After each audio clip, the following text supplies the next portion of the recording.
Starting మా కథ అంతా రెడీ చేస్తున్నాను. మీరు మీ 10 లక్షలు బడ్జెట్ పెడితే కథ మొత్తం అనుకున్నంత ఈజీగా తిప్పేస్తాను సార్.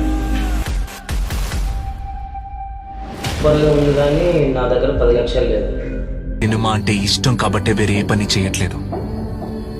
ప్యాషన్ అంటే ఖాళీగా తిని పడుకోవడం కాదర్ష, అవసరమైతే ఖాళీ కడుపుతో తినకుండా పడుకోవడం.